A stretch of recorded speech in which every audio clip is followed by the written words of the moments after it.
प्रातः क्लास चल रहा था 5/10/1967 गुरुवार को छठे पेज के लगभग मध्य में बात चल रही थी भक्ति मार्ग में चलने वाली कथाओं की।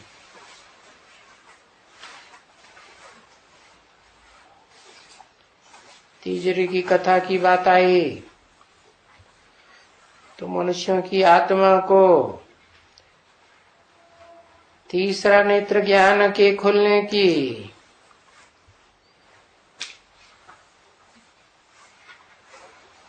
स्थिति आनी चाहिए।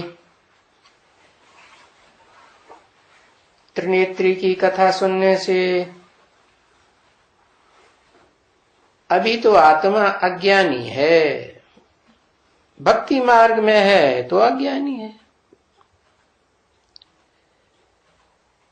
ज्ञान मार्ग में है तो ज्ञानी बन जाती है।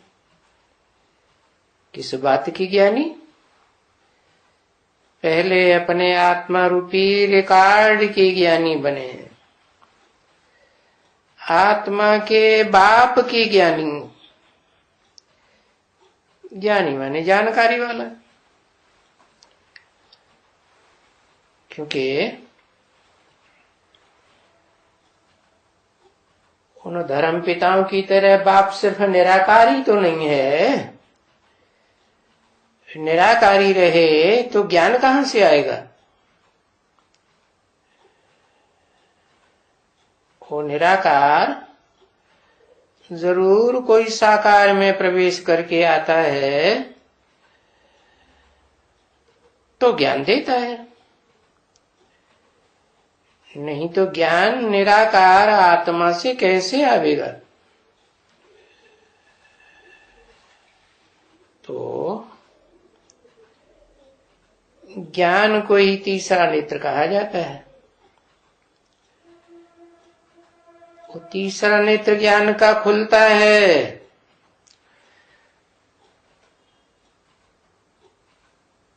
तो बाप तो आकर के आते ही आत्मा का रूप भी बताई देते हैं और आत्माओं के बाप का भी रूप बताई देते हैं। बेसिक ज्ञान तो पहले ही मिल जाता है आत्मा को, क्योंकि जैसे बच्चा होता है वैसा ही बाप होता है। हाथी का बच्चा हाथी जैसा मोटा ताजा, देह अभिमानी का बच्चा होगा तो भक्ति मार्ग में देह अभिमानी कुंभकर्ण को दिखाते हैं ना, तो बताया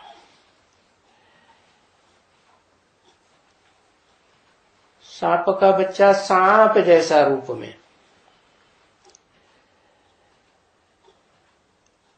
तो आत्मा तो अति सूक्ष्म है ना, तो आत्मा का बाप भी अति सूक्ष्म।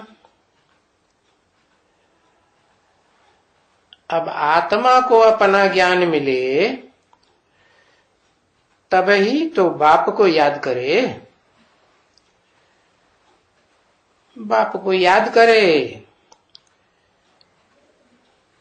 तो बाप तो त्रिकालदर्शी है ना, क्योंकि जन्म मरण के चक्र में नहीं आता है और मनुष्य आत्माएं तो जन्म मरण के चक्र में आती है। इसलिए ज्ञान की प्रारब्ध स्वर्ग में भोगने के बाद फिर अज्ञानी बनती है तो नरक। ज्ञान से सुख की दुनिया स्वर्ग बनती है, अज्ञान से नरक बनती है। उसे भक्ति मार्ग कहो, अंधश्रद्धा का मार्ग। तो आत्मा अभी भक्ति मार्ग में अज्ञानी है, क्योंकि ज्ञानी तो तब कहें जब इस षष्ठी रूपी रंगमंच पर आत्मा को अपने कम से कम मुख्य पार्ट का ज्ञान हो कि मैं आत्मा इस षष्ठी रूपी रंगमंच पर कौन सा ऊंच के ऊंच पार्ट बजाती हूं।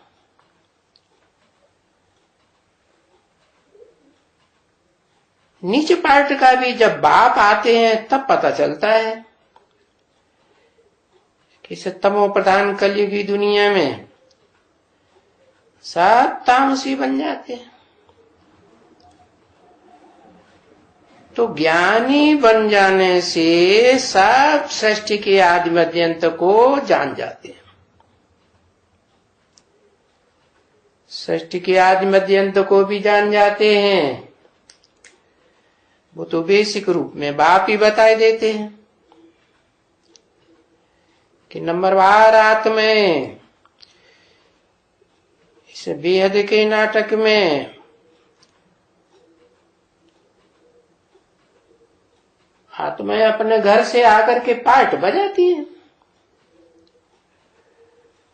कोई आदि में ही आती है, कोई मध्य में आती है, कोई अंत तक आती रहती है। तो ये बेसिक ज्ञान तो मिलता है पहले पहले आत्मा को बाप से। कौन से बाप से? जिस मनुष्य सृष्टि के बाप में शिव बाप आकर के मुकर्रर रूप से प्रवेश करते हैं। तो वही तो पहले अपने स्वरूप को पहचानता है। फिर जो जो आत्माएं उस साकार सो निराकार के कॉम्बिनेशन को पहचानती हैं, वो फिर अपनी आत्मा के पार्ट को नंबरवार पहचानती जाती है। और इस सृष्टि के बीच में कब आती हैं, उनका आदि कब से होता है, आदि का पार्ट उनका कब से है, वो भी जान जाती है। क्योंकि 3 लोक ही तो गाए जाते हैं। अभी तो सुखधाम में कोई अपन को नहीं कह सकता कि हम सदा सुख में रहते हैं, क्योंकि अभी तो ये दुखधाम है ना। तो दुखधाम में सभी मनुष्य आत्माएं दुख का ही अनुभव तो करेंगी ना, सुख का फिर नंबरवार। जो नई नई आत्माएं उतरती हैं वो सात्विक होती हैं तो ज्यादा सुख का अनुभव करती है। फिर जैसे जैसे जन्म मरण के चक्र में आती हैं, इंद्रियों से सुख भोगती हैं, तो दुखी हो जाती है, क्योंकि देह अभिमानी बन जाती है, अपनी आत्मा के स्वरूप को बिल्कुल भूल जाती है।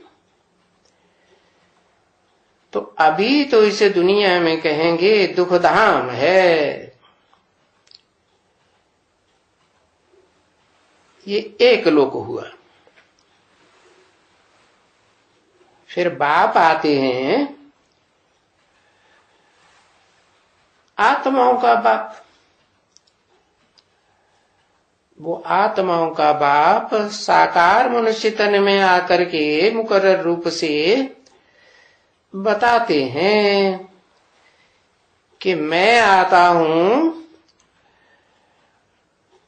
तो सत्व प्रधान सात्विक दुनिया बनाता हूं, क्योंकि मैं तो सदा सत्य हूं ना, सत्य नॉलेज ही देता हूं और सत्य बात सुना करके सत्य खंड स्थापन करता हूं।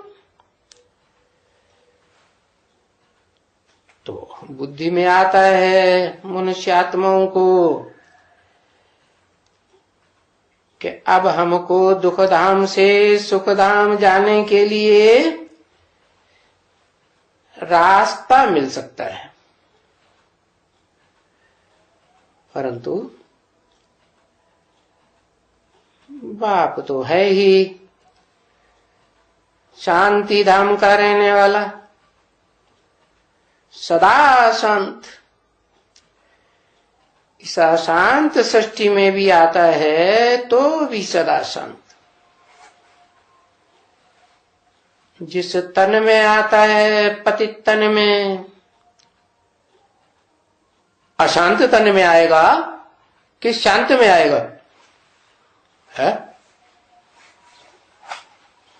अशांत तनधारी में आता है या शांत तनधारी में आता है? अरे बताओ भाई। अरे महाभारत पढ़ते तो हैं, ऋषि मुनियों ने लिखा तो है, जानते तो हैं कि हाँ महाभारत की कथा शांतनु से शुरू होती है। शांत नो शांति एट ऑल। क्या जहां से नई दुनिया के फाउंडेशन का मन बुद्धि में फाउंडेशन पड़ता है, और जिस व्यक्ति में पहले पड़ता है वो तो इस दुनिया से बहुत अशांत हो जाता। क्यों? वो क्यों अशांत हो जाता? क्योंकि सारी दुनिया के मनुष्य मात्र सब झूठे, और झूठों के कनेक्शन में आने से वो सत्य के संग में कभी सदा काल रहने वाली आत्मा जो बाप सुप्रीम सोल के समान सत्य बनती है, उससे बहुत तकलीफ होती है। तो शांत होगी कि अशांत होगी? है अशांति ही होगी ना। तो बताया कि मैं जब आता हूं अशांत तनधारी में आता हूं, अशांत आत्मा में आता हूं, और मैं आता तो हूं शांति धाम से, सदा शांत धाम, उसको कहते ही है शांति धाम। और यहां जब आता हूं तो इस दुनिया को लक्ष्य लेकर आता हूं कि सुखधाम बनाना है। ऐसा सुखधाम जहां शांति तो होगी ही, लेकिन अशांत करने वाला दुख का नाम निशान भी नहीं होगा। तो ऐसी दुनिया बनाने के लिए वो सत्य बाप जिसे कहा जाता है सत्यम शिवम सुंदरम, वो आकर के तुम बच्चों को ज्ञान की प्रारब्ध देने के लिए ही तो आता है। तो कोई को तो निमित्त बनावेगा ना। तो जिसको निमित्त बनाता है वो तो इस दुनिया से सबसे जास्ती अशांत। क्यों अशांत? क्योंकि जिसने दुनिया में रह करके बहुत सुख भोगा हो, बहुत शांति भोगी हो, और वो आत्मा अंतिम जन्म में गिरते गिरते सबसे नीचे स्टेज में पहुंचती है, तो उसे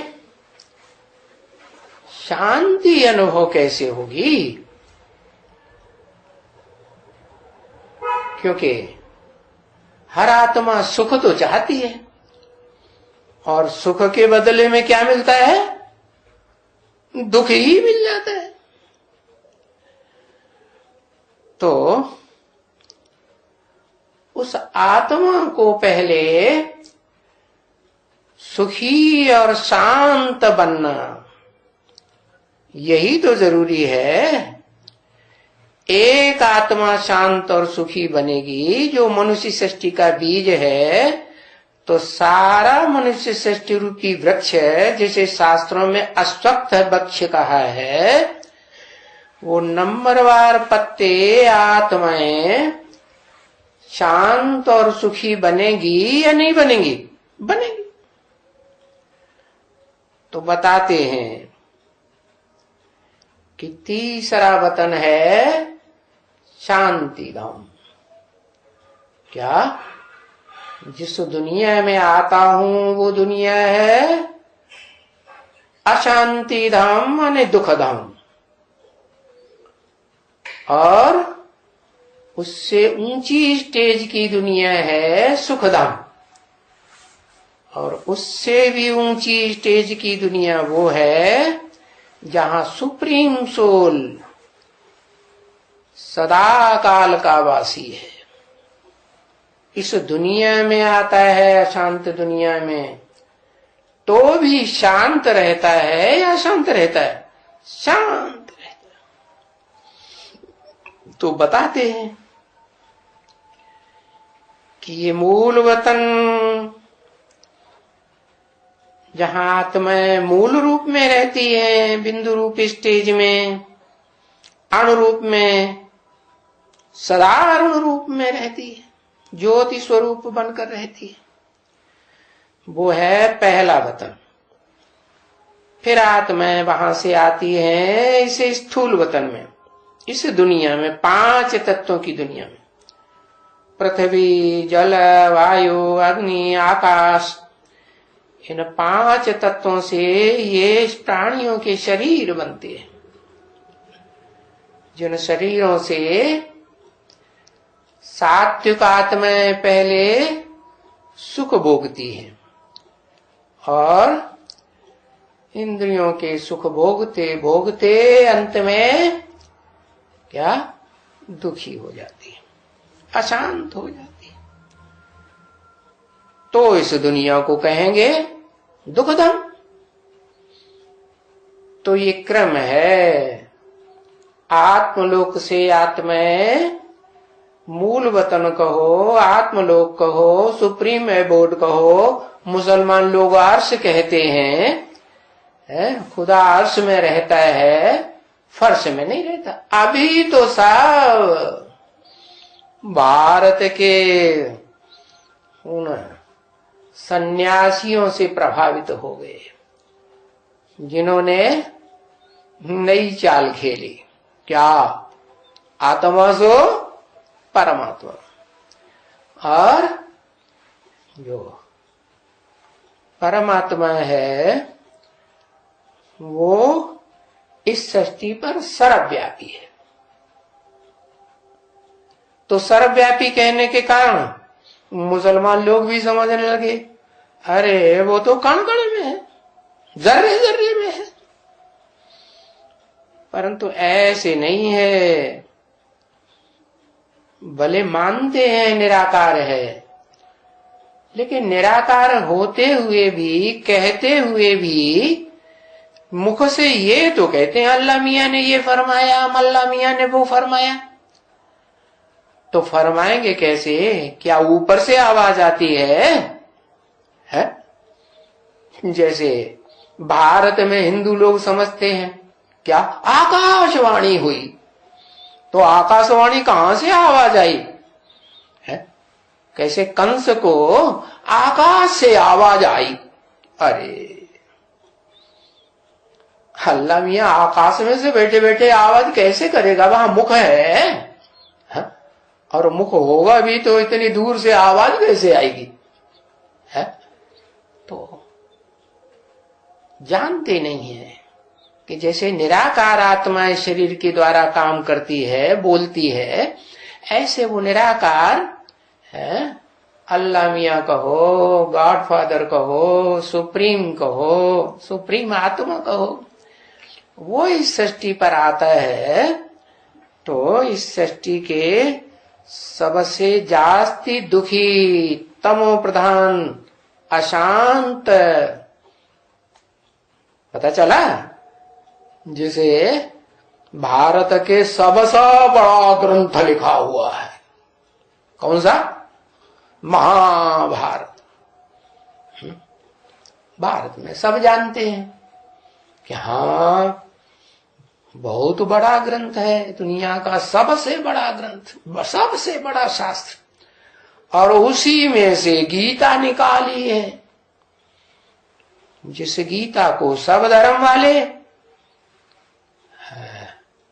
गीता के लोहा को मानते हैं कि इस गीता में जितना ज्ञान है उतना ज्ञान और किसी दुनिया के धर्म के शास्त्र में नहीं है।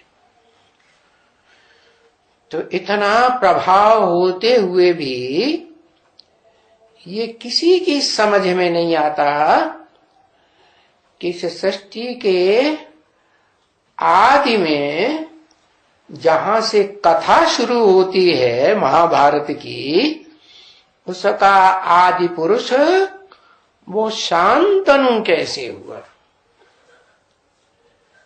जिसे मुसलमानों ने आदम कहा, अंग्रेजों ने एडम कहा, जैनियों ने आदिनाथ कहा, भारत में उसे आदिदेव महादेव कहते हैं। अर्जुन कह दिया है, अर्जुन पतितमो प्रधान शरीर का नाम है और आदिदेव सतो प्रधान देवता का नाम है। मनुष्य को देवता बनाने वाला तो परमपिता परमात्मा ही है ना। तो वो आकर के बताते हैं कि ये चक्कर सृष्टि का कैसे फिरता है, सतयुग से त्रेता, त्रेता से द्वापर, द्वापर से कलयुग और कलयुग के अंत में सतयुग का आदि करने के लिए दो युगों के बीच में जो संगम है, उस संगम में बाप आकर के तुम बच्चों को नंबरवार पुरुष माने आत्मा, सोल, नंबरवार आत्माओं के बीच में तुम बच्चों को क्या बनाते हैं? पुरुषोत्तम बनाते हैं। पुरुष माने आत्मा, उत्तम माने श्रेष्ठ। उत्तम ते उत्तम आत्मा उन्हें बनाते हैं किन्हें? जो बाप को इस सृष्टि पर साकारी सो निराकारी पार्टधारी के रूप में पहचान लेते हैं। समझा? कौन सा साकारी सो निराकारी? वही आदम, वही एडम, वही आदिनाथ, वही आदिदेव, वही अर्जुन की आत्मा। उसमें प्रवेश करके, और भारत में तो बहुत प्रसिद्ध है गीता का, जहां अध्ययन करते होंगे वो सब गीता पाठी जानते हैं कि गीता के ऊपर चित्र कौन सा दिखाते हैं?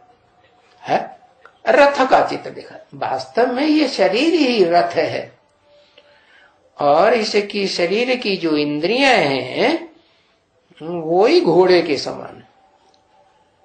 तो उन कंट्रोल न होने वाली इंद्रियों को, जो मनमानी चाल चलने की आदि हो जाती हैं जन्म जन्मांतर से, उनको सुप्रीम सोल बाप आकर के कंट्रोल करते हैं। एक का कंट्रोल करेंगे कि सबका कंट्रोल करेंगे? सब में वो समझते हैं सर्वव्यापी है। अरे सर्वव्यापी है तो फिर इस दुनिया में ऊंच नीच क्यों है? कोई का बहुत मान, कोई का कोई मान मर्तबा नहीं। धर्म पिताएं आते हैं तो उनका कितना मान हो जाता है। देखो क्राइस्ट है एक ही आत्मा तो कहेंगे, एक ही व्यक्तित्व है, और उसके कितने फॉलोअर्स दुनिया में हो गए हैं। 500-700 करोड़ की दुनिया मनुष्यात्माओं की, और उनमें से 200-250 करोड़, 500 में से 200-250 करोड़ मनुष्यात्माएं क्राइस्ट को मानने वाली क्रिश्चियन बन जाती है। और अभी भी बन रही है कि नहीं? ढेर के ढेर कन्वर्ट हो रहे हैं। तो देखो, जो आत्मा पहले पहले इस सृष्टि पर उतरती है, शांति धाम से, आत्मलोक से, सोल वर्ल्ड से, वो बहुत सुख में रहती है, शांत रहती है? तो बताया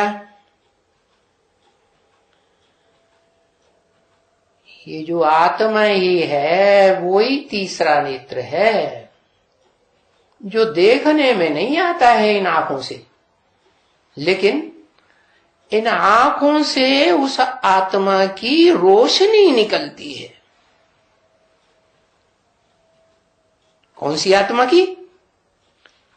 जिन आत्माओं ने परमपिता परमात्मा इस सृष्टि पर जब आए थे और जिस तन में आए थे, उस तन के द्वारा सारी सृष्टि ने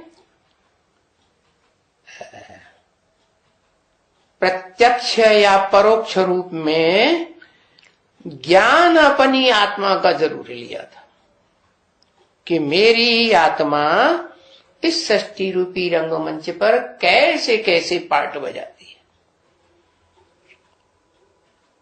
कैसे कैसे चोले धारण करके पार्ट बजाती है। जैसे दुनिया में रंगमंच होते हैं ना, तो पार्टधारी पार्ट बजाते हैं। कोई एक पार्ट बजाता है, कोई 10 पार्ट बजाता है, कोई 2-4 पार्ट बजाता है। जितने पार्ट बजाएगा उतने कपड़े बदलेगा ना।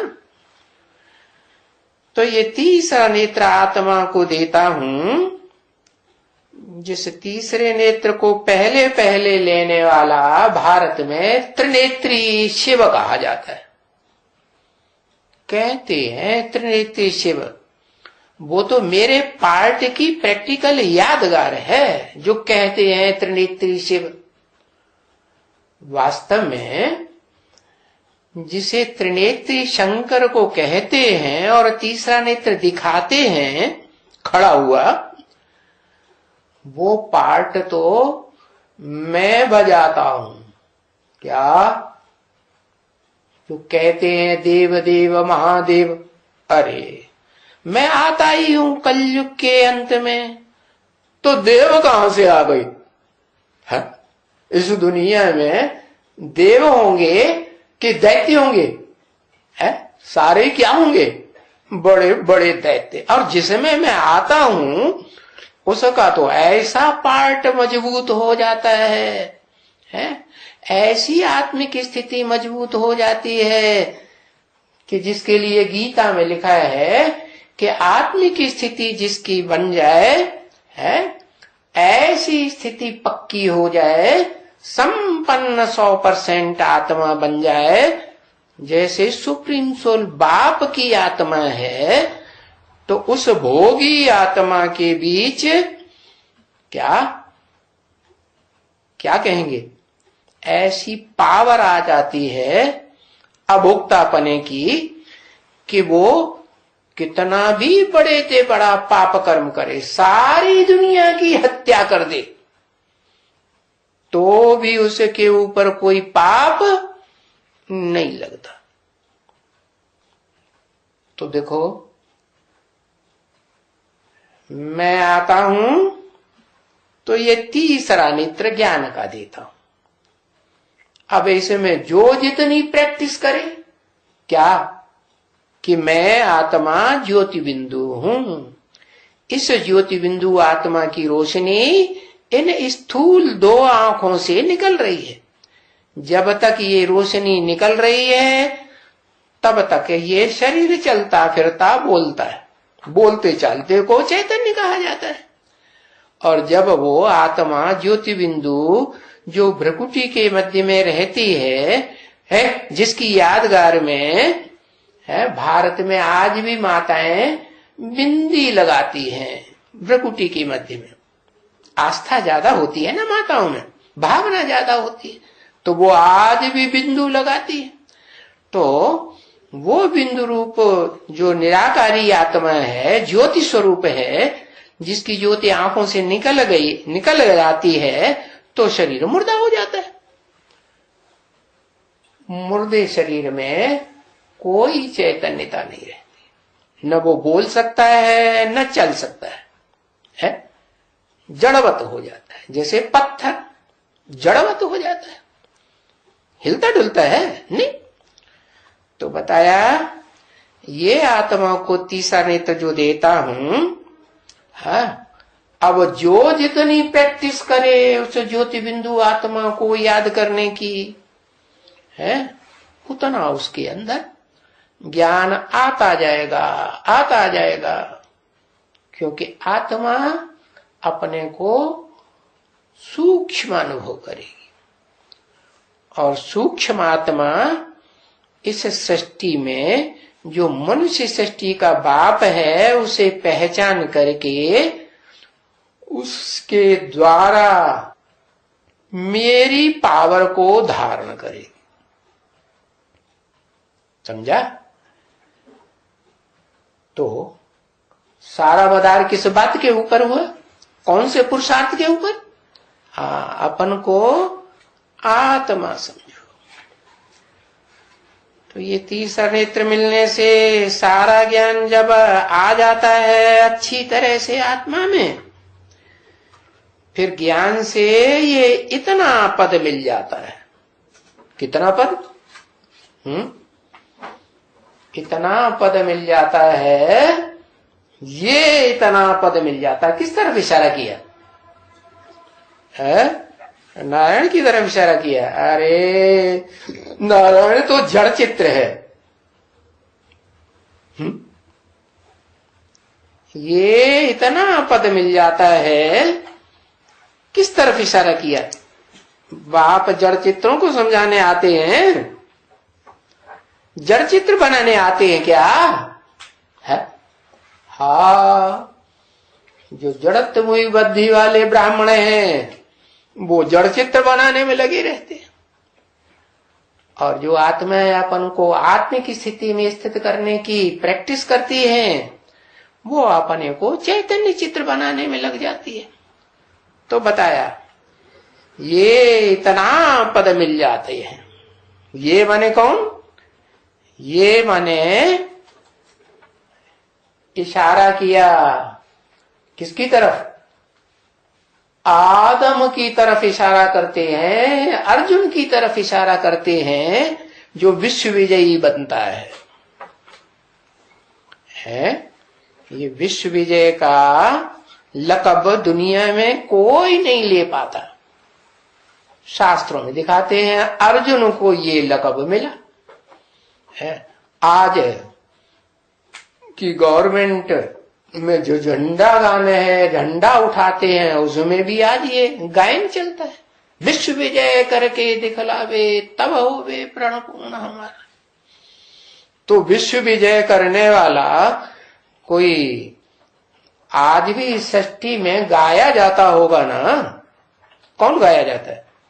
गाते हैं भारत में खास क्या, हर हर महादेव शंभो काशी विश्वनाथ गंगे है। और ये भी जानते हैं कि दुनिया में है ज्ञान का बड़े से बड़े भंडारी बन करके जहां से निकलते हैं वो दुनिया में एक ही शहर है, क्या? वाराणसी, जिसे काशी नगरी कहा जाता है।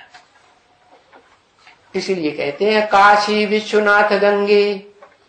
माना बाप आते हैं तो आदम को, अर्जुन को विश्व का नाथ बनाते हैं। कोई भी धर्म पिता दुनिया का कितने भी दुनिया की बड़े से बड़ी जंट्री उसको मानने वाली हो, 200-250 करोड़ क्रिश्चियंस ही क्यों न मानते हो, लेकिन वो धर्म पिता भी किसी को विश्व की बादशाही अपने फॉलोअर्स को, चाहे हिटलर हुआ हो चाहे नेपोलियन हुआ हो,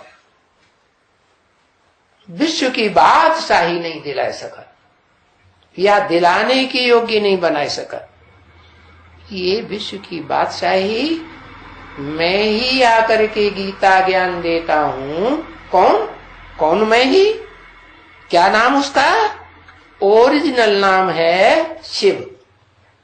वो कभी बदलता नहीं है। हाँ, जब शरीर बदलते हैं तो नाम बदल जाता है, क्योंकि जिस शरीर में प्रवेश करते हैं, जिसके द्वारा बोलते हैं, कहते हैं भगवान आकर के वेदवाणी सुनाते हैं, तो वेदवाणी तो ब्रह्मा के मुख से गाई जाती है। तो ब्रह्मा को कितने मुख दिखाए हैं? 4 मुख दिखाते हैं मोस्टली। 5वां मुख भी बताते हैं, पंचानन। तो वो पंचानन 5वां मुख तो ऐसा तुरीया मुख है, और इस सृष्टि पर मनुष्यों की सृष्टि पर एक ही मुख ऐसा है जिसे कहा जाता है परम ब्रह्म। गाते भी हैं, गुरुर् ब्रह्मा गुरुर्विष्णु गुरुर्देवो महेश्वर है, गुरु साक्षात परम ब्रह्म। तो ब्रह्मा के 4 मुख तो दिखाते ही हैं। वो कोई परम ब्रह्म नहीं है, जो उससे ऊपर वाला मुख था ना, है, जिसको कहते हैं काट दिया। काट दिया माना देह अभिमान अलग कर दिया, और आत्मा मुंड अलग कर दिया। तो बाप आकर के उस मुंड के द्वारा पहले मुंडमाल तैयार करते हैं। मुंड में क्या होती है? आत्मा होती है ना।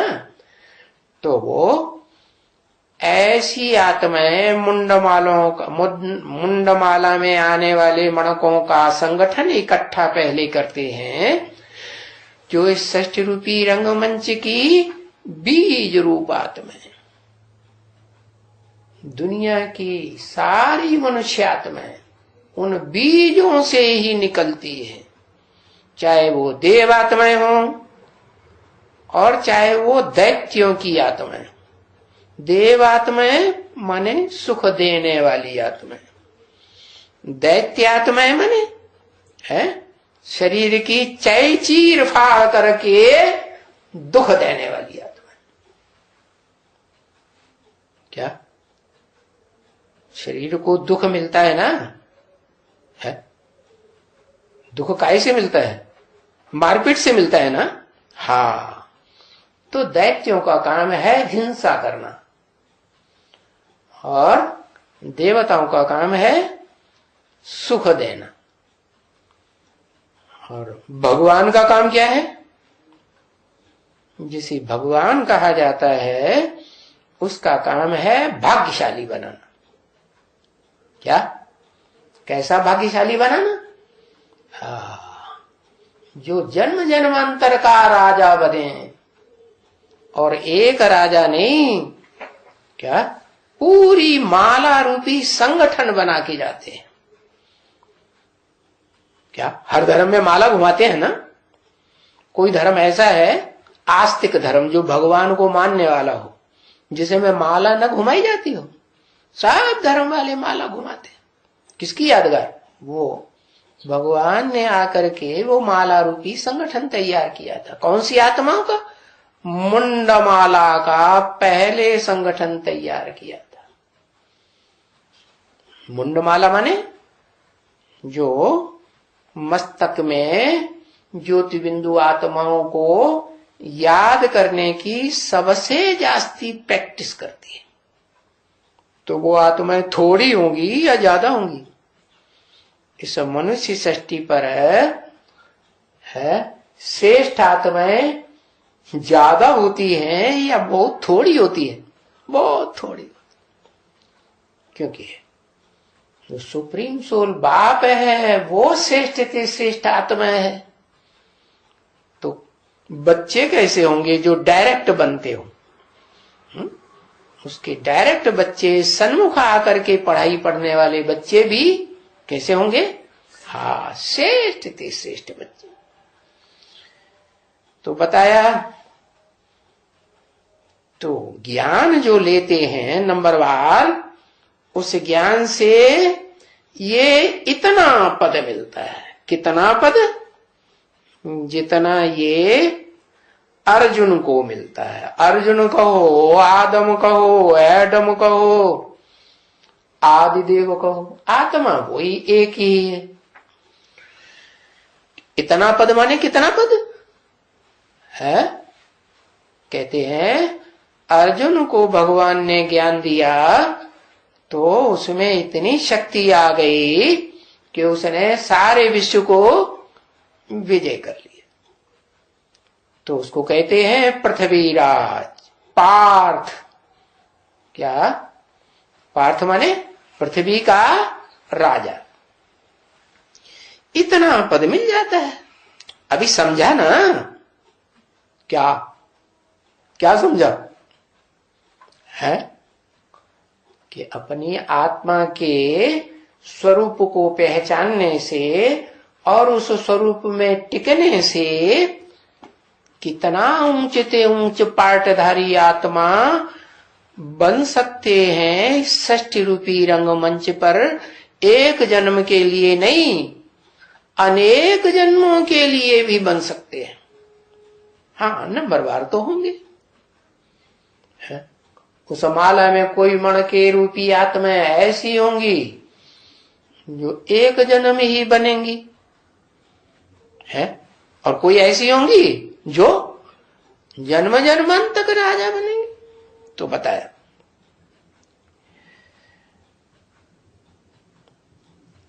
जो सत्यनारायण की कथा सच्ची सच्ची सुनते हो ना, वो अभी सुनते हो। किससे सुनते हो?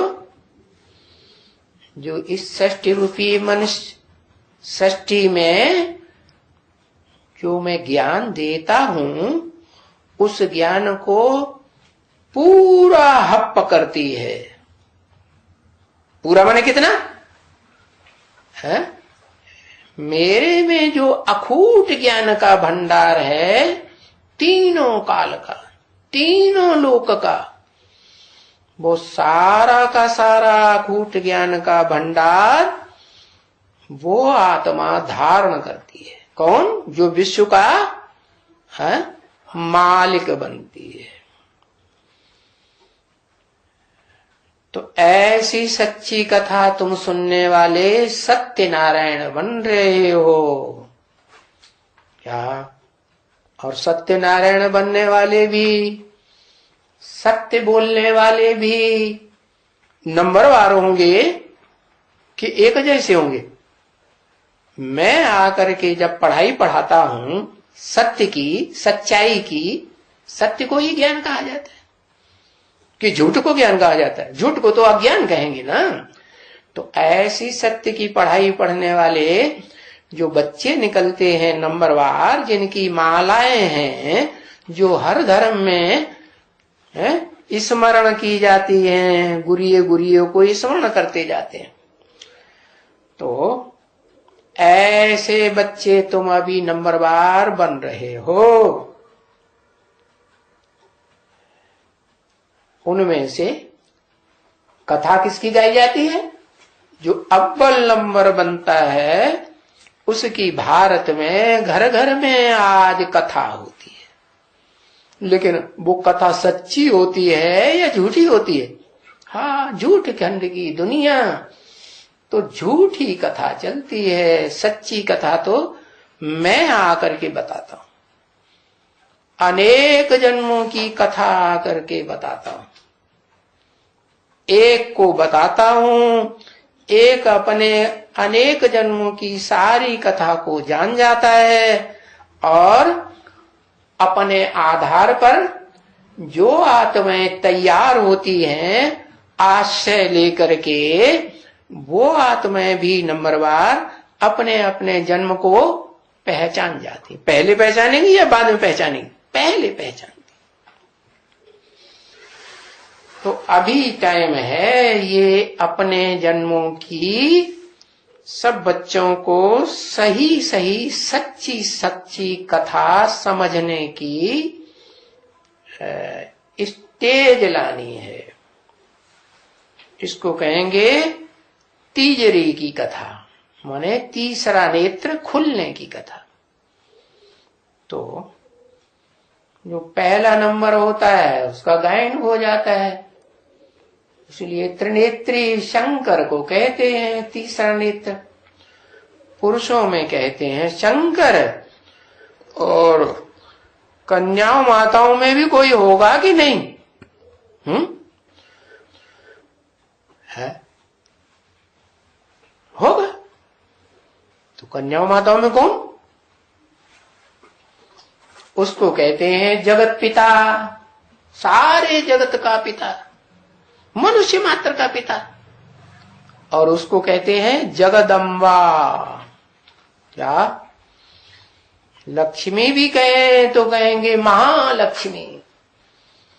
वो जगदम्बा की आत्मा जो जगत पिता के साथ है गायन में आती है, वो आत्मा भी जगत पिता के समान नहीं देह अभिमानी होगी अंतिम जन्म में, तो 2 नंबर की देह अभिमानी तो होगी कि नहीं होगी?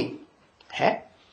तो वो दोनों आत्माएं,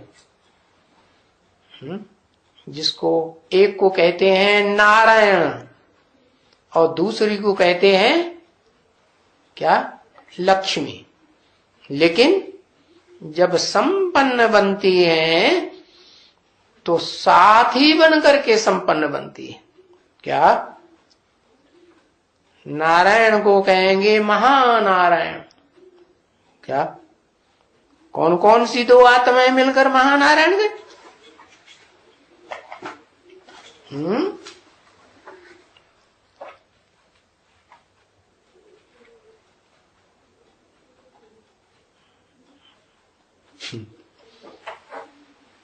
राम और कृष्ण की आत्माएं मिलकर के महानारायण। हाँ, राम मना आदम, इसलिए बोला राम बाप को कहा जाता है। और पुरुषोत्तम संगम में वो बाप संपन्न स्टेज प्राप्त करता है, जिसे कहते हैं शंकर महादेव। और सतयुग में, एक्यूरेट सतयुग में जो बच्चा पैदा होता है उसे कहते हैं 16 कला संपूर्ण कृष्ण। अंतर क्या हुआ? कुछ अंतर होगा या नहीं होगा? क्या अंतर? अरे बाप बाप होता है, बच्चा होता है। पहली पीढ़ी जरूर पावरफुल होती है। हाँ, तो एक है कलातीत स्टेज में रहने वाला, और उसके साथ में रहने वाले भी उस जन्म में कलातीत स्टेज में रहते हैं। क्या मतलब? कलातीत का मतलब है कि वो आत्माएं ऐसी स्टेज पकड़ती हैं जहां 16 कलाओं में बढ़ने की बात नहीं आती है, 16 कलाओं के बंधन में नहीं रहती हैं। जैसे ज्ञान सूर्य है, वो तो जड़ सूर्य है, ये है चैतन्य ज्ञान सूर्य शिव, जिसे मुसलमान कहते हैं अल्लाह मियां निराकार। और क्या कहते हैं? एडम निराकार।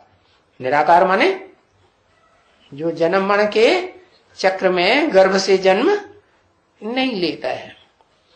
तो वो आत्मा इस षष्ठी रूपी रंगमंच पर आकर के जिस तन में मुकर्रर रूप से पार्ट बजाती है, जो इस सृष्टि का आदि पुरुष आदम आदमी होता है, उसमें प्रवेश करके उसे आप समान बनाती है। माने आत्मा रूपी जो भोगी आत्माएं हैं, उन आत्मा रूपी पार्टधारियों के बीच जो हीरो पार्टधारी का पार्ट बजाने वाली आत्मा है, उसको आप समान संपन्न, क्या कैसी आत्मा? निराकारी, निर्विकारी, निरहंकारी बनाती है। तो ऐसी आत्माओं का जो ग्रुप है वो कहा जाता है सूर्यवंशी ग्रुप है। वो सूर्यवंशी आत्माएं कितनी होंगी दुनिया में?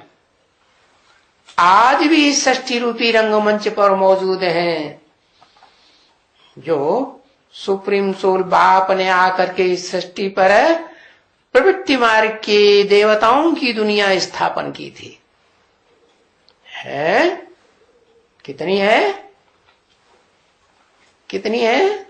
हाँ बताओ, जल्दी बताओ, जल्दी। है हाँ 8 ही हैं, उससे दुनिया बन जाएगी।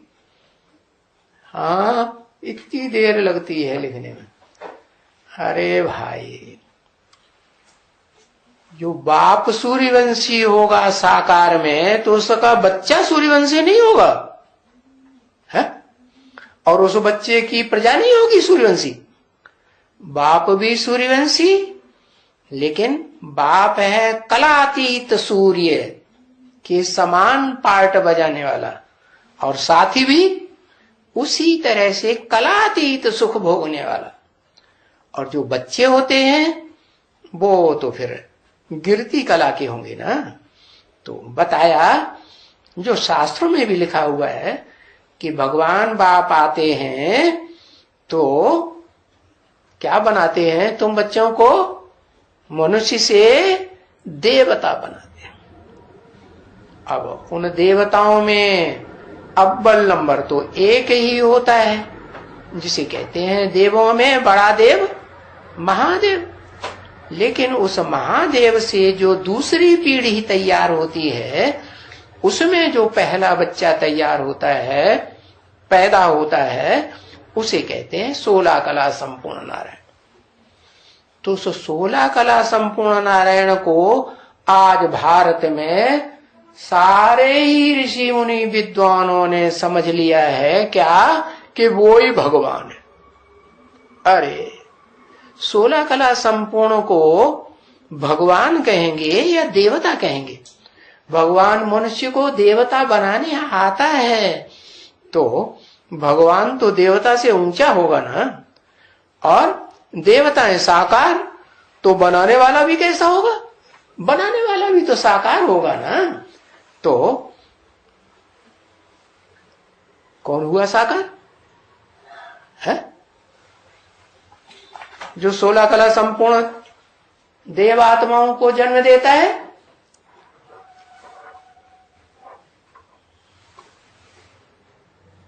ओहो, 16 कला संपूर्ण देव आत्मा को जन्म देने वाला आदि नारायण, जिसे कहते हैं आदम, तो पतित तन का नाम है। अर्जुन तो पतित शरीर का नाम है। एडम, आदम, उसे कहेंगे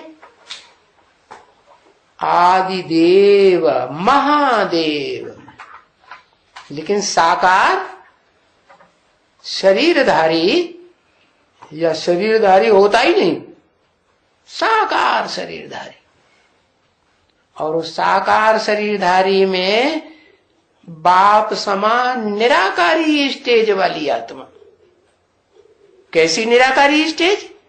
जैसे सभी धर्म पिताओं की निराकारी स्टेज होती है।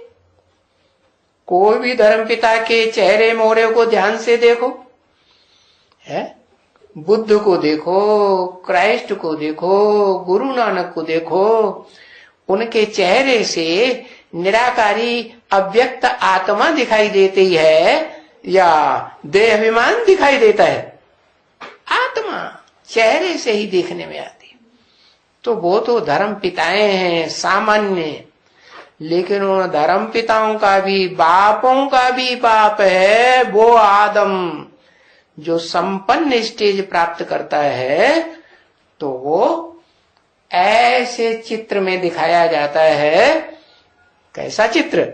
वो सबसे जास्ती निराकारी स्टेज देखने में आती है, और सारी दुनिया उस स्टेज को देख करके उसे पहचानती है। इसी आधार पर कि हमारे धर्म पिताएं भी ऐसे ही निराकारी स्टेज वाले थे, और दुनिया का जो पहले से पहला धर्म है अल्लाह अव्वल-दीन जिसे कहा जाता है, कि अल्लाह ने आकर के अव्वल नंबर दीन अर्थात धर्म की स्थापना की थी। वो आदम ऐसी फर्स्ट क्लास स्टेज में पहुंचता है, अव्यक्त स्थिति में, निराकारी स्थिति में, कि सारी दुनिया उसे पहचान लेती है। किस रूप में? कि ये सृष्टि रूपी रंगमंच का पहला आदमी है, जो सुप्रीम सोल गॉड फादर से बाप समान निराकारी स्टेज को धारण करता है। बाकी सुप्रीम सोल बाप वो तो पर्दे के पीछे सदा रहने वाला डायरेक्टर है कि देखने में आता है? हो तो देखने में नहीं आता है, वो तो सदा निराकार उस साकार शरीर में आता है आदम में मुकर्रर रूप से, तो भी वो देखने में आने की चीज नहीं है। जैसे आत्मा देखने में नहीं आती है, आत्माओं का बाप परम पिता परमात्मा जिसे कहा जाता है, कॉम्बिनेशन है। परम पिता भी है, माने परम पिता सुप्रीम सोल शिव भी है, और उसका बड़ा बच्चा क्या? परमात्मा, आत्माओं के बीच में परम पार्टधारी, हीरो पार्टधारी भी। मैंने एक ही व्यक्तित्व में दो आत्माएं संपन्न स्टेज में सारी सृष्टि पहचान लेती है। क्या अब कोई सन्मुख पहचानते हैं, पढ़ाई पढ़ते हैं, और कोई सन्मुख पढ़ाई नहीं पढ़ पाते, बीच में ही भाग जाते हैं।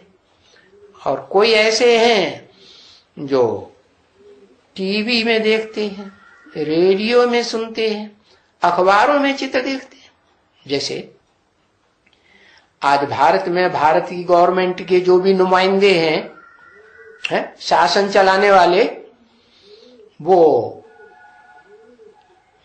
स्टाम्प पेपर बनाते हैं ना, नोट बनाते हैं। उसमें किसका चित्र देते हैं? किसका चित्र देते हैं? अरे उसका चित्र तो छोटा कर दिया, त्रिमूर्ति का, 3 शेरों का, जो इस संसार रूपी जंगल में ज्ञान की दहाड़ मारते हैं, ब्रह्मा विष्णु शंकर। उनको तो छोटा दिखाने लगे। किसका बड़ा दिखाते हैं? गांधी जी का चित्र बड़ा दिखाते हैं। अभी भी क्या दिखाते हैं ना?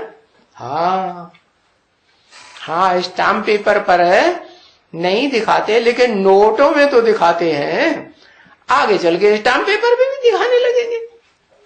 कहने का मतलब यह है, अभी नोटों की ज्यादा चलन है या स्टाम्प पेपर की ज्यादा चलन है? दुनिया में मार्केट में ज्यादा चीज कौन सी चलती है? ज्यादा तो नोट चलते हैं ना, नोटों के पीछे लोग मर रहे हैं ना। तो बताया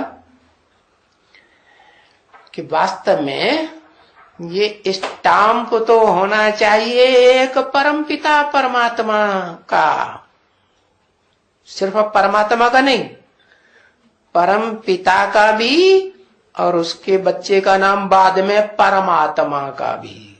माना शिव शंकर भोलेनाथ का चित्र होना चाहिए। खड़े हो जाओ।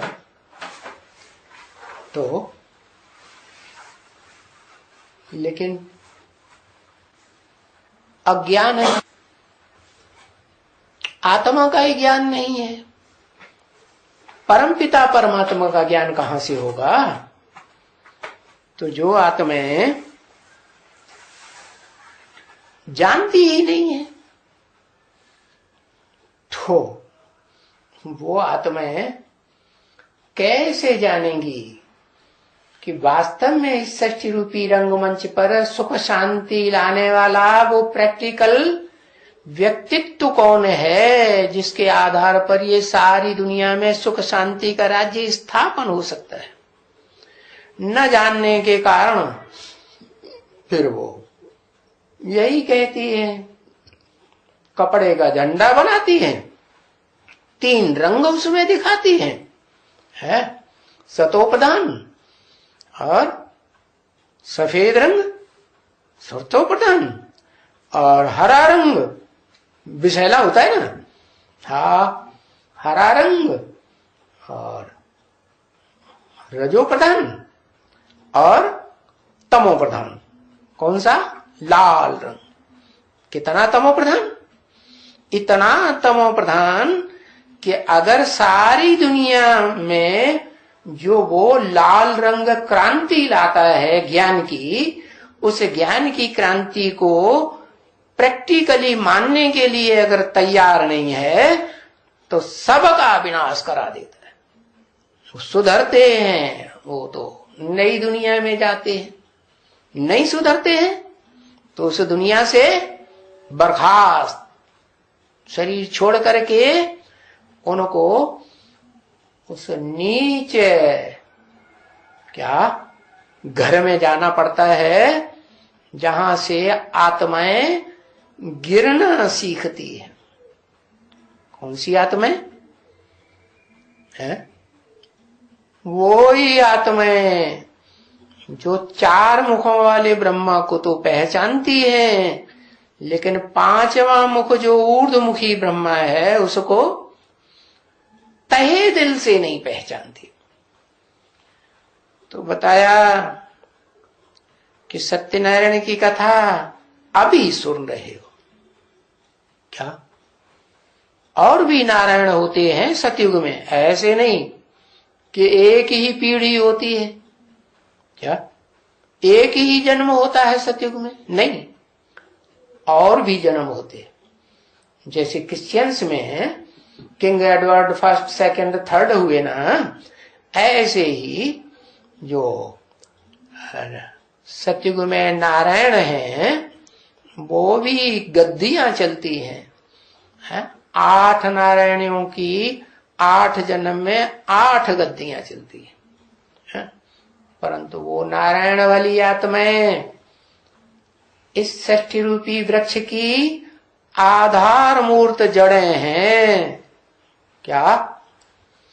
जिनके आधार पर ये सारे धर्म पिताएं टिकते हैं। धर्म पिताओं की आत्माएं आत्मलोक से आती है ना टाइम टू टाइम, उनका टाइम मुकर्रर है कि नहीं? 2500 साल पहले इब्राहिम आए हैं, उसके 250 साल के बाद बुद्ध आए, उसके 250 साल के बाद क्राइस्ट आए। तो मुख्य मुख्य धर्म पिताएं जैसे टाइम टू टाइम आते हैं, ऐसे ही उनके सहयोगी धर्म पिताएं बाद में अपने अपने टाइम पर आते हैं। तो वो मुख्य धर्म पिताएं और उनके सहयोगी धर्म पिताएं टोटल मिलके कितने हुए? 8 धर्म पिताएं हैं। क्या? जिनमें से आधे हैं सृष्टि रूपी वृक्ष के वाम मार्गी, बाईं ओर के लेफ्टिस्ट, और आधे हैं राइटियस। जो राइटियस हैं बुद्ध, शंकराचार्य हैं और गुरु नानक और आर्य समाज। ये राइटियस क्यों? क्योंकि ये ब्रह्मचर्य को विशेष महत्व देते हैं। और वो लेफ्टिस्ट क्यों? क्योंकि वो ब्रह्मचर्य को कोई महत्व नहीं देते। ब्रह्मचर्य माने है आत्मा की जो शक्ति है, रज और वीर्य है, मनुष्यों में और स्त्रियों में वो शक्ति जितनी ज्यादा सुरक्षित रखी जाए जीवन में, उतना ज्यादा श्रेष्ठता बनी रहेगी। और जितना उसे खर्च कर देंगे उतना भ्रष्ट बुद्धि बन जाएगी। बुद्धि श्रेष्ठ बनने और बुद्धि भ्रष्ट बनने का सारा मदार उस शक्ति के ऊपर है। और वो शक्ति इस द्वापर युगी द्वैतवादी दुनिया में कर्मेंद्रियों का कर्म के करने की जो महत्वता ज्यादा देते हैं, उनको वो स्थूल शक्ति प्राप्त होती है, रज और वीर की, जो इन आंखों से स्थूल में देखने में आती है। लेकिन जो दुनिया स्वर्ग की थी, सतयुग और त्रेता, जहां रामकृष्ण का राज्य गाया जाता है, वहां ये स्थूल ताकत देखने में भी नहीं आती थी। वो शरीर के अंदर देवताओं में वो सूक्ष्म शक्ति ज्ञान इंद्रियों की शक्ति थी। जो ज्ञान इंद्रियां ऊपर की हैं, तो वो शक्ति ऊपर ही रहती थी। लेकिन जब पतन हुआ, कहते हैं ना, आदम और हवा, एडम और ईव है, जब उन्होंने बॉडी के बीच का फल खाया भ्रष्ट इंद्रियों का, तो कहते हैं अल्लाह ताला ने उनको नीचे फेंक दिया नरक में, गोते खाओ। तो बताया कि ये तरकीब बाप आकर के बताते हैं क्या, कि अगर अपन को आत्मा समझना है तो पहला व्रत ये लेना है क्या, कि मैं आत्मा है, ये ज्ञान कब धारण कर सकूंगी, जो ईश्वर का ज्ञान है, परम पवित्र। क्या इस दुनिया में पार्ट बजाने वाली, सदा पवित्र रहने वाली आत्मा कौन है? जो इस सृष्टि रूपी रंगमंच पर आती है, तो आने के बाद कर्मेंद्रियों से, ज्ञानेंद्रियों से पार्ट भी बजाती है किसी मुकर्रर शरीर में बैठ करके। लेकिन न सूक्ष्म वीर्य का पतन होता है, न उसके स्थूल शरीर से जो स्थूल वीर्य निकलता है उसका पतन होता है। अमोघ वीर्य कही जाती है। भारत में अभी भी मान्यता है कि सृष्टि रूपी रंगमंच पर एक ही मनुष्य आत्मा है जो अमोघ वीर्य के रूप में गाई जाती है। मुसलमान उसे कहते हैं आदम, लेकिन वो जानते नहीं है, और भारतवासी उसे जानते हैं क्या, शंकर के रूप में, आदिदेव महादेव के रूप में। तो खास बात समझने की क्या हुई कि ये ईश्वरीय ज्ञान अल्लाह मियाँ का, जिसे ऊंचते ऊंच आत्मा कहा जाता है, ये ज्ञान उन्हीं की बुद्धि में एक्यूरेट बैठेगा जो जीवन में पवित्रता को धारण करेंगे। एक इंद्रिय की पवित्रता नहीं, क्या सभी इंद्रियों की पवित्रता। एक इंद्रिय के व्यभिचार में जाने की बात नहीं, सभी इंद्रियों के व्यभिचार से मुक्त रहेंगे तो उनकी बुद्धि में ये ईश्वर का ज्ञान जल्दी बैठेगा। नहीं तो लेट लतीफ हो जाएंगे, तो फिर तो लेट होते होते होते होते वो 33 करोड़ देवताओं की लिस्ट में भी नहीं आ सकेंगे। उनमें भी 2 कैटेगरीज हैं, क्योंकि हर धर्म की आत्मा इस सृष्टि रूपी रंगमंच पर कलयुग के अंत तक आत्मलोक से आती रहती हैं। समझा?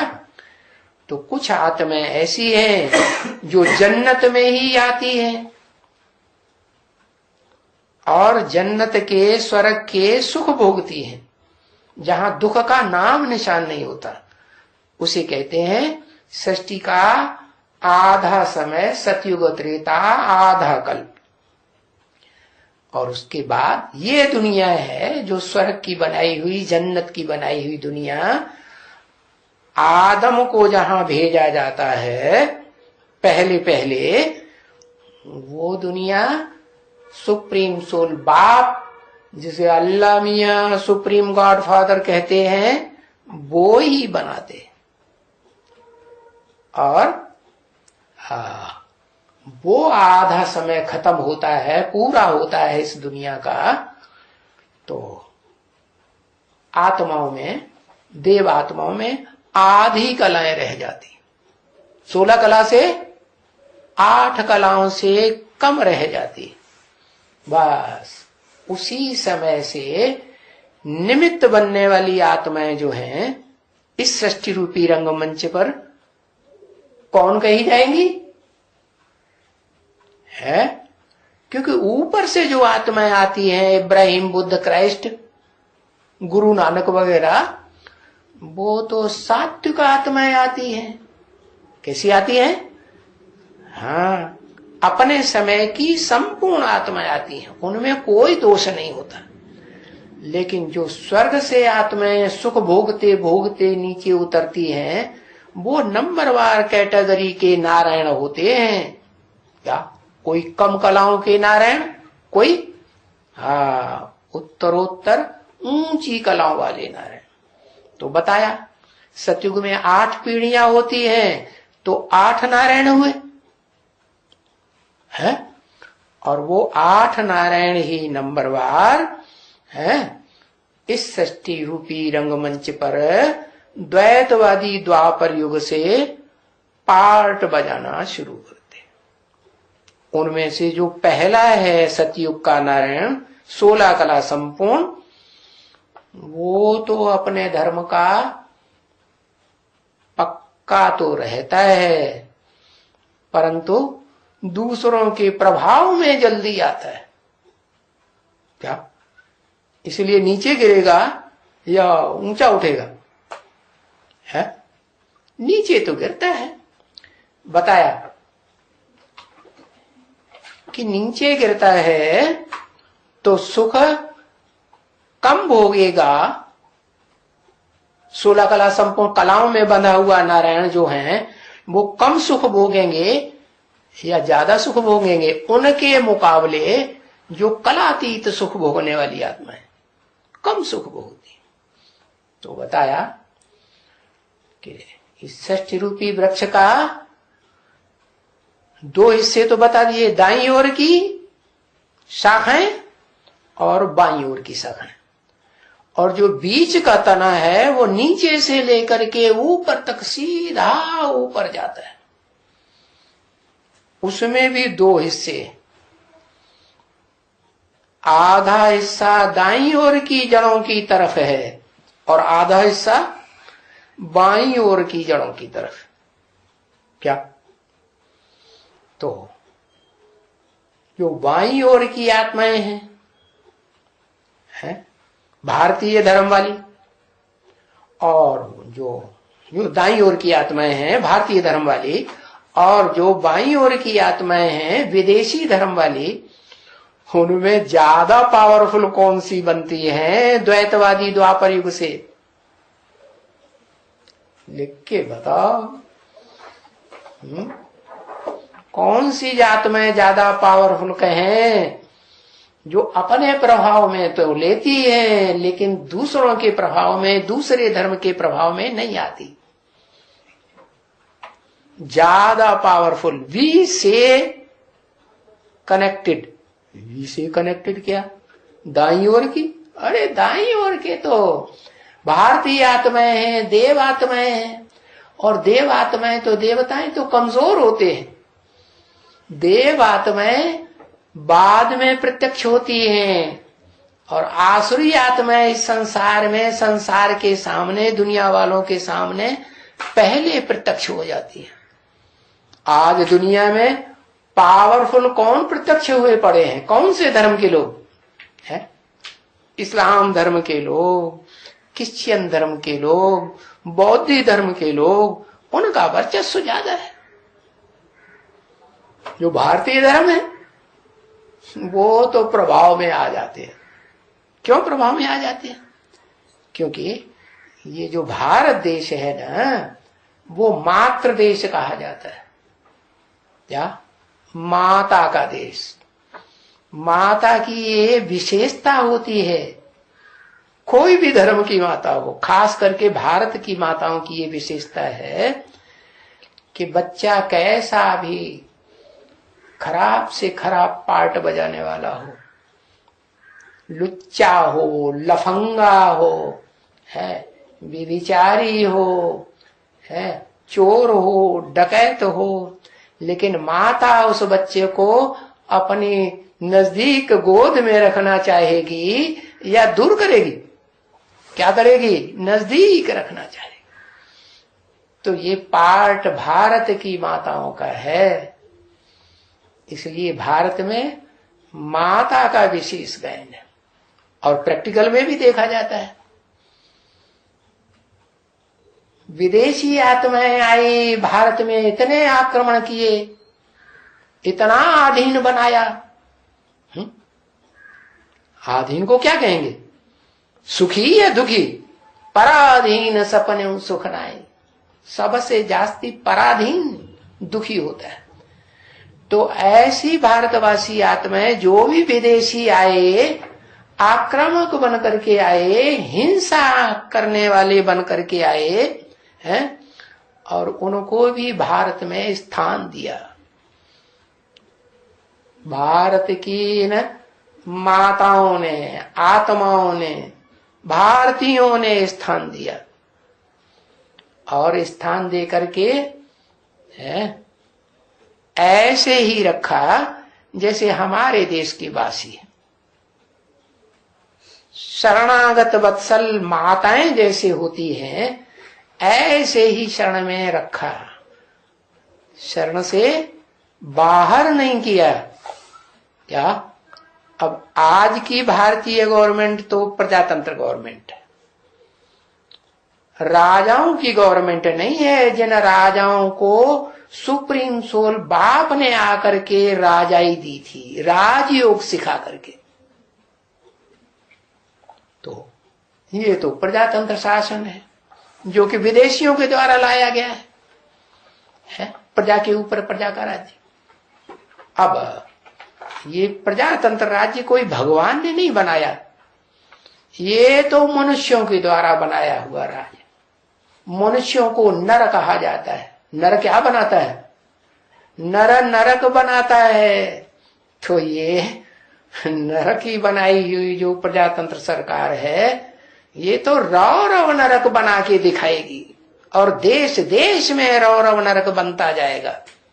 भारत में तो खास बनेगा, और बनता जा रहा है। जितना भ्रष्टाचार भारत में फैल रहा है, उतना भ्रष्टाचार दुनिया के और किसी देश में क्या अखबारों में नहीं सुना जाता होगा? सुना जाता है? नहीं सुना जाता। क्या भ्रष्टाचार? अपने देश की गवर्नमेंट ही अपने देश के वासियों को गरीब बनाती जाती है। साहूकारों को साहूकार बनाएगी जो उंगलियों पे गिने जाने योग्य थोड़े से हैं, और गरीबों को गरीब बनाती जाती है। तो देखो, भगवान बाप आकर के राजतंत्र स्थापन करते, राजयोग सिखा करके, जो दुनिया में कोई भी धर्म पिता राजा नहीं बना सका। राजा बना करके है राजाई करना सिखाया नहीं सका। बनेंगे तो नंबर वन, लेकिन सिखाए कोई नहीं सका। हाँ, नौकर जरूर बनाया। आज भारत में नौकरी करना बड़ा ऊंचा समझते हैं। भारत में ऊंची नौकरी नहीं मिले, ज्यादा पैसे नहीं मिले तो विदेश में चले जाएंगे, विदेशियों के गुलाम बन जाएंगे। तो गुलामी करना सिखाया है इन धर्म पिताओं ने। जो दूसरे दूसरे धर्म के धर्म पिताएं हैं, जो भी आए हैं 2500 वर्ष से इस दुनिया में, ये गुलाम बनाते हैं। दास दासी बनाते हैं, नौकरी चाकरी करना सिखाते हैं। देखो सुप्रीम सोल बाप ने, अल्लाह मियां ने, शिव बाबा ने आकर के क्या बनाया था, गीता में राजयोग सिखा करके, गीता ज्ञान सुना करके राजयोगी बनाया था, जिससे जन्म जन्मांतर के राजाएं बने। क्या? और ऐसे नहीं कि वो राजाएं स्वर्ग में ही राजाएं बनते हैं। क्या? ये द्वैतवादी दैत्यों की दुनिया में भी राजाएं बने हैं, लेकिन उतना सुख तो नहीं देंगे। क्यों? क्योंकि विधर्मियों के प्रभाव में आ जाती है वो देवात्मा। हाँ, दूसरे धर्मों में भी राजाएं हुए हैं, लेकिन उन दूसरे धर्मों को धर्म पिताओं ने राजाई नहीं सिखाई। किसने सिखाई होगी? ये राजाई की पढ़ाई, स्वाधीन बनने की पढ़ाई। राजा ही तो स्वाधीन होता है, राजा किसी के अधीन होता है क्या? तो ये स्वाधीनता की पढ़ाई किसने पढ़ाई उन विदेशियों को? है? क्या कहेंगे? निराकार ने पढ़ाई या निराकार सो साकार बनने वाले ने पढ़ाई? है? बाप ही राजन, कौन सा बाप? बेहद के बाप भी तो दो हैं। एक आत्माओं का बाप है। हाँ, तो वो जो आदम है, जो एडम है, वो ही आत्मा सारी मनुष्य सृष्टि का बाप है। चाहे वो देव आत्माएं हो, चाहे वो दैत्य राक्षसी आत्माएं दुख देने वाली हो, हिंसा करने वाली। इसलिए भारत में भी उसी धर्म पिता को है योगीश्वर के रूप में मानते हैं, शंकर को, जो देवताओं को भी सहयोग देता है और देवात्माओं के साथ साथ राक्षसी आत्माओं को भी सहयोग देता है, देवों को भी वरदान देता है और राक्षसों को भी वरदान देता है। अब जो तपस्या करे, कौन सी तपस्या? आत्मिक स्थिति में रहने की तपस्या। क्या? कि मैं ज्योति बिंदु आत्मा हूं। क्या? निराकारी आत्मा हूं। है? इस साकार शरीर में रह करके मैं पार्ट बजाने वाली भोगी आत्मा हूं। मुझे सुख का भोग जरूर चाहिए। अब ये बात दूसरी है कि ऐसा सुख भोग करना जिसमें दुख न हो, अपन को भी दुख न हो और दूसरों को भी दुख न हो, ऐसा सुख भोगना सुप्रीम सोल बाप ही सिखाते हैं। अल्लाह मियां कहो या सुप्रीम गॉड फादर कहो, लेकिन साकार में आदम एडम के द्वारा ही सिखाते हैं। और उस आदम एडम ने इन विधर्मी धर्म पिताओं को भी और उनके फॉलोअर्स को भी राजाई सिखाई थी, राजाई करना सिखाया था, अभी सिखा रहे हैं। इसलिए बताते हैं कि पुरुषार्थ करके अपने धर्म के बड़े राजाएं बन सकते हो। क्या? वो चाहे देवात्माएं हो, वो देवात्माएं जो द्वैतवादी द्वापर युग से जब से धर्म पिताएं आते हैं उनसे प्रभावित हो जाती है, तो प्रभावित होकर के उनके अंडर में ही काम करेंगी ना, कन्वर्ट होकर के। तो प्रसिद्ध है, हिस्ट्री उठा के देख लो, भारतवासी ही दूसरे धर्मों में कन्वर्ट हुए हैं जन्म जन्मांतर। दूसरे धर्म के लोग कभी जो अपने धर्म के पक्के होते हैं, परम धाम से डायरेक्ट उतरने वाली आत्माएं जो द्वैतवादी द्वापर युग से इस सृष्टि पर उतरती हैं, वो कभी भी दूसरे धर्म का धर्म ग्रंथ और धर्म को नहीं अपनाती। वो कन्वर्ट होने का उनका स्वभाव नहीं है। इसलिए मुसलमान लोग आज भी भारतवासियों को कहते हैं काफर। काफर माने कहां कहां फिरते रहते हैं, इनका कोई पक्का धर्म ही नहीं। अपने धर्म को भूल गए कि बाप ने आकर के देवी देवता धर्म स्थापन किया था, पुराने थे पुराना सनातन धर्म स्थापन किया था, भूल गए, धर्म पिता को भूल गए। कभी कहते हैं राम भगवान, राम धर्म स्थापन करता है, कभी कहते हैं कृष्ण भगवान, कभी कहते हैं गणेश भगवान, कभी कहते हैं देवी भगवान। अरे तुम्हारे एक बाप का पता नहीं, एक धर्म पिता का पता नहीं। बाप तो एक होगा न कि अनेक होंगे। इसलिए वो जो एक बाप को मानने वाले हैं इस दुनिया में, पति दुनिया में भी, एक धर्म ग्रंथ को मानने वाले, एक धर्म के पक्के हैं, वो इस दुनिया में ज्यादा सुखी देखने में आ रहे हैं और भारतवासी ज्यादा दुखी बन गए। कारण का पता चला है? क्या कारण का पता चला? यही कारण कि एक बाप जो सबका बाप है, हिंदू हो, मुसलमान हो, सिख हो, ईसाई हो, सब धर्म की मनुष्य आत्माओं का, इंसानियत का बाप है। इंसान क्यों कहा जाता है मुसलमानों में? इंसान उसे कहते हैं जो अपनी आत्मिक स्थिति की शान में रहे। क्या? कि मैं रूह हूं, रूहानी बाप का बच्चा हूं।